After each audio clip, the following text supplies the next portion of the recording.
Shalom, shalom encore bien-aimé. Je continue dans mon message qui a pour thème de quoi Jésus-Christ nous a-t-il sauvés. Alléluia. Donc, j'ai fait une première partie et ça, c'est la deuxième partie. Alléluia. Donc, je continue dans le thème que j'ai donné. Donc, j'avais donné la première partie, c'était un genre d'introduction. Voilà, c'était une introduction pour un peu donner l'historique du problème de l'humanité, le problème du péché des hommes. Alléluia. Donc, bien aimé, cette partie, je continue sur le même thème et je rentre maintenant dans le thème lui-même à proprement dit. Alléluia. Donc, bien aimé, le thème, comme je l'ai dit, c'est de quoi Jésus-Christ nous a-t-il sauvés? Bien-aimé, on peut lire comme texte de base Colossiens 1 plutôt, verset 13 à 14 et Galates 3, verset 13. Bien-aimé, dans Colossiens chapitre 1, verset 13 à 14, il est dit, il nous a délivrés de la puissance des ténèbres et nous a transportés dans le royaume du Fils de son amour, en qui nous avons la rédemption, la rémission des péchés. Alléluia. Dans Galates chapitre 3, verset 13, Christ nous a rachetés de la malédiction de la loi, étant devenu malédiction pour nous. Alléluia. Donc, bien-aimé, bienvenue encore sur cette chaîne. Que Dieu te bénisse. Donc, ici, bien-aimé, nous disons souvent, Jésus sauve. C'est vrai. C'est puissant. Mais ce matin, je vais aller plus loin et te poser cette question précise. Sauver de quoi exactement? Alléluia. Sauver de quoi exactement?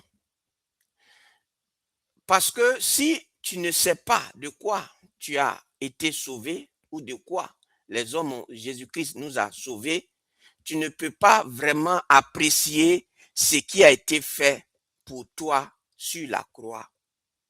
Et si tu n'apprécies pas ce qui a été fait, tu ne peux pas vivre dans la plénitude de ce salut-là. Donc ce matin, la parole va ouvrir les yeux sur la portée extraordinaire de la croix de Christ. Donc, bien aimé, j'ai posé par l'introduction le problème de l'homme. Et le problème de l'homme, c'est le problème de péché. Alléluia. Le problème de l'homme, c'est le problème du péché. Alléluia. Donc, bien aimé, nous devons comprendre cela. C'est le problème du péché. Alléluia. Donc,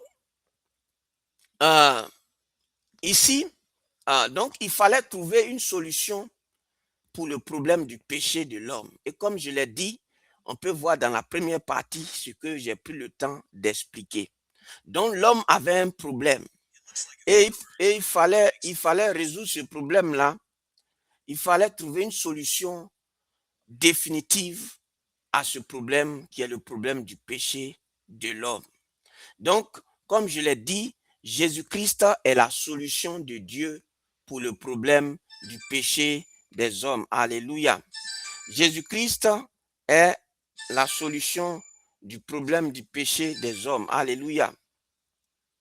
Donc, bien aimé, c'est ce qu'il faut comprendre. Donc, Jésus-Christ nous a sauvés, il nous a rachetés, il nous a délivrés, il a payé pour nos péchés. En l'acceptant, c'est Jésus-Christ désormais qui est le sacrifice parfait devant Dieu pour nos péchés. Alléluia. Donc, bien aimé, le mot salut en grec est soteria. Il signifie délivrance, guérison, protection, préservation. Et ce n'est pas un mot à un sens unique. C'est un mot multidimensionnel. Beaucoup de croyants réduisent le salut à une seule dimension. Mes péchés sont pardonnés et j'irai au ciel. C'est vrai, mais c'est terriblement incomplet. Bien aimé, la croix de Christ a opéré une délivrance totale. Donc, touchant chaque dimension de l'être humain, chaque domaine de la vie et chaque ennemi qui s'oppose à la destinée de l'homme. Donc, bien aimé, ce matin, nous allons découvrir cette grande réalité dont Christ, dont le Seigneur Jésus-Christ nous a sauvés. Bien aimé, sauver, le premier point, le Seigneur nous a sauvés du péché et de sa culpabilité. Alléluia. Premier point, le Seigneur Jésus-Christ nous a sauvés du péché et de sa culpabilité. C'est le fondement, bien aimé, la première et la plus fondamentale délivrance. Et comme je l'ai dit, bien aimé, c'est la raison plutôt, la raison fondamentale, première, c'est-à-dire pour sauver l'homme du péché. Alléluia. Pour payer le prix du péché des hommes. Dans Matthieu chapitre 1, verset 21, elle enfantera un fils et tu lui donneras le nom de Jésus. C'est lui qui sauvera son peuple de ses péchés. Donc, avant même sa naissance, son nom révèle sa mission. Sauver son peuple de ses péchés. Sauver les hommes de leurs péchés. Pas dans ses péchés, mais de ses péchés. Alléluia. Donc, bien aimé, c'est ça. Avant même sa naissance, alléluia. Alléluia. Donc, bien aimé, il faut comprendre ça. La culpabilité du péché est l'un des fardeaux les plus lourds que l'être humain porte. Elle ronge, elle paralyse, elle détruit de l'intérieur. Et aucun effort humain ne peut l'effacer. Donc, bien aimé, mais sur la croix, il y a dans 1 Pierre chapitre 2, verset 24, il a lui-même porté nos péchés en son corps sur le bois, afin que mort au péché, nous vivions pour la justice. Alléluia. Donc, il les a portés. Jésus a porté nos péchés. En mourant, c'est nos péchés qu'il a pris sur lui. Alléluia. Donc, il les a portés. Dans une partie, pas une partie plutôt, il a porté tous nos péchés. Donc, chaque fois que tu pèches, si tu as le Seigneur Jésus, va devant lui, tu lui demandes pardon et Dieu pardonne. Au travers de Jésus, tu reçois le pardon de tes péchés. Alléluia. Donc, il n'y a aucun péché que Dieu ne peut pas pardonner. Dieu peut pardonner quel que soit le péché. Mais il y a une seule personne que Dieu voit ou que Dieu a envoyé pour le pardon de nos péchés et c'est Jésus-Christ de Nazareth. Alléluia. Donc, quand tu pèches, c'est devant lui que tu vas, tu dis, Seigneur, j'ai péché contre toi et le sang de Jésus te lave de tes péchés. Alléluia. C'est spirituel, c'est pas physique. Alléluia. C'est pas physique. Ça a une portée spirituelle, l'œuvre accomplie. Alléluia. Donc, si tu penses, tu raisonnes, tu prends ta pensée humaine pour raisonner, tu vas pas comprendre. Mais ouvre ton cœur pour que Dieu puisse te faire comprendre ce que je suis en train de t'apporter comme message. Alléluia. Oui, bien aimé, il faut être disposé. Ouvre ton cœur pour que Dieu te fasse comprendre le message que je suis en train d'apporter. Alléluia. Donc, bien aimé, hein, c'est ça. Donc, le Seigneur Jésus-Christ a porté nos péchés. Donc, aucune condamnation. Dans Romains chapitre 8, verset 1, il est dit, il n'y a donc maintenant aucune condamnation pour ceux qui sont en Jésus-Christ. Donc, parce que tu as accepté Jésus-Christ, il n'y a plus de condamnation. Et donc, ce que cela veut dire, tous ceux qui n'ont pas accepté Jésus, ils ont une condamnation qui pèse contre eux. Alléluia. Il faut comprendre, tous ceux qui n'ont pas accepté Jésus, il y a une condamnation qui pèse contre eux, parce qu'il est le seul qui pardonne les péchés des hommes. Il est le seul qui est mort pour les problèmes du péché des hommes. Et donc, bien aimé, il faut comprendre ça. Donc, si tu es en Christ, ta culpabilité est effacée. Alléluia. Tout ce que tu as eu à commettre avant Jésus, même que tu as commis, bien-aimé, le Seigneur te pardonne cela. Mais bien-aimé, il faut savoir que ce n'est pas une raison parce que Dieu pardonne tes péchés que tu vas aussi prendre le bon plaisir de chaque fois pécher. Alléluia. Parce que ce n'est pas du jeu. Alléluia. C'est pas parce qu'on dit que quand tu as accepté Jésus, tes péchés sont pardonnés. Donc, ça te donne maintenant feu vert pour aller commettre le péché et revenir devant Dieu pour dire, Seigneur, pardonne mes péchés pour que son sang te purifie de tes péchés. Il faut te détromper. Voilà. C'est pas ça. C'est pas de ça qu'il s'agit. Alléluia. C'est vrai, l'homme, la nature humaine est une nature pécheresse. Mais faut pas toi-même volontairement aller commettre le péché et maintenant venir devant Dieu et venir devant le Seigneur. Seigneur, pardonne-moi parce que tu sais que Jésus-Christ il est mort pour tes péchés. Donc, ça va être ça va être un visa pour aller commettre le péché ou un feu vert pour aller commettre le péché. Il faut bien comprendre cela. Donc, bien aimé, il n'y a aucune condamnation pour ceux qui sont en Jésus-Christ. Alléluia. L'autre point, bien aimé, c'est que le Seigneur nous a sauvés de la puissance du péché. Beaucoup confondent le pardon du péché et la délivrance du péché. Ce sont des choses différentes. Le pardon règle le passé. Ta culpabilité est effacée. La délivrance règle le présent. Alléluia, règle le présent. Tu n'es plus esclave du péché. Alléluia. Parce que tous ceux qui ont accepté Jésus-Christ, Jésus-Christ les a délivrés ou les délivre par son sang et les délivre de cette facilité d'aller commettre le péché. Alléluia.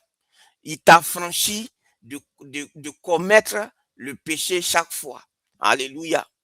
Donc il faut comprendre ça. Il nous a sauvés de la puissance du péché, c'est-à-dire cette puissance du péché qui nous amène tout le temps à aller commettre le péché. L'œuvre de Jésus-Christ nous a délivrés de cette puissance du péché-là. Alléluia. Donc, bien aimé, il est dit dans Jean chapitre 8, verset 34, quiconque commet le péché est esclave du péché. Donc, avant Christ, tu n'avais pas le choix. Ta nature pécheresse te dominait. Tu voulais t'arrêter et tu recommençais. Donc, souvent on attend des enfants de Dieu qui disent, ah, je ne peux pas. Oui, je tombe à chaque fois. Je tombe à chaque fois. C'est qu'il y a un problème à ton niveau. Bien aimé, c'est que tu n'as pas véritablement accepté le Seigneur. Si tu as véritablement accepté le Seigneur te délivre du pouvoir du péché, de la puissance du péché. Et donc, le chrétien peut tomber dans le péché, mais le chrétien ne vit pas dans le péché. C'est ce qu'il faut savoir. Alléluia. Le chrétien, celui qui a réellement accepté Jésus, peut tomber dans le péché, mais il ne vit pas dans le péché. Alléluia. Il faut bien comprendre cela. Alléluia. Donc, bien aimé, il est dit dans Romains chapitre 8, verset 36, si donc le Fils vous a franchi, c'est-à-dire Jésus-Christ, vous serez réellement libre. Donc, toi qui luttes avec un quelconque péché, viens avec un cœur sincère auprès du Seigneur Jésus-Christ et il te délivrera de la puissance du péché. Alléluia. Donc, ce n'est pas une permission de pécher sans conséquence. C'est une libération de l'esclavage du péché. Donc, le croyant n'est plus obligé de pécher. Il peut dire non au péché. C'est-à-dire, avant Jésus, tu étais livré au péché. Tu ne pouvais pas dire non. Tu n'avais pas la capacité de dire non au péché. Mais désormais, parce que tu as accepté Jésus, tu as cette capacité de dire non au péché. Alléluia. Donc, parce qu'on a reçu une nouvelle nature, un nouveau cœur et un nouvel esprit. Alléluia. Dans Galates chapitre 5, verset 1. C'est pour la liberté que Christ nous a affranchis. Donc, le Seigneur nous a sauvés La troisième chose, c'est que le Seigneur nous a sauvés de la mort éternelle. Alléluia. Il est dit dans Romains chapitre 6, verset 23, car le salaire du péché, c'est la mort. Mais le don gratuit de Dieu, c'est la vie éternelle en Jésus-Christ, notre Seigneur. Donc la mort dont parle Paul ici n'est pas seulement la mort physique, c'est la mort éternelle, la séparation définitive et permanente d'avec Dieu dans l'éternité. Donc Jésus appelle la géhenne, Jean l'appelle l'étang de feu.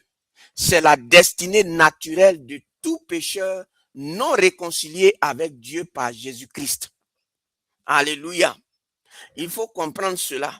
Donc, tous ceux qui n'ont pas accepté Jésus-Christ, leur destination, c'est l'enfer. Alléluia. Pourquoi? Parce que c'est Jésus-Christ seul qui pardonne le péché des hommes. Et donc, comme tu n'as pas accepté Jésus, alors ta destinée éternelle, c'est l'enfer. Alléluia. Donc, bien aimé, dans Jean chapitre 3, verset 16, car Dieu a tant aimé le monde qu'il a donné son Fils unique afin que quiconque croit en lui ne périsse point, mais qu'il ait la vie éternelle. Alléluia. Donc, bien aimé, c'est ça. Alléluia. Donc, dans aussi Jean chapitre 6, verset 47, en vérité, je vous le dis, celui qui croit en moi a la vie éternelle. C'est-à-dire, tous ceux qui croient en Jésus ont la vie éternelle. Alléluia. C'est pas une histoire de dire, bon, on va te peser pour te mettre sur balance, ou bien tu vas passer par le purgatoire. Du moment où tu as accepté Jésus, tes péchés te sont pardonnés et le Seigneur te donne la vie éternelle. Alléluia. C'est-à-dire, tu as désormais la vie éternelle pour destinée finale. Alléluia. À cause de Jésus-Christ. Alléluia. À cause de l'œuvre accomplie par le Seigneur Jésus-Christ. Bien-aimé, je vais m'arrêter là et passer à la troisième partie de ce message. Je t'en supplie, prends le temps de voir, d'écouter ce message. Alléluia. Ça va te faire assez de bien. Bien-aimé, que Dieu nous bénisse. Je vais m'arrêter là. Shalom.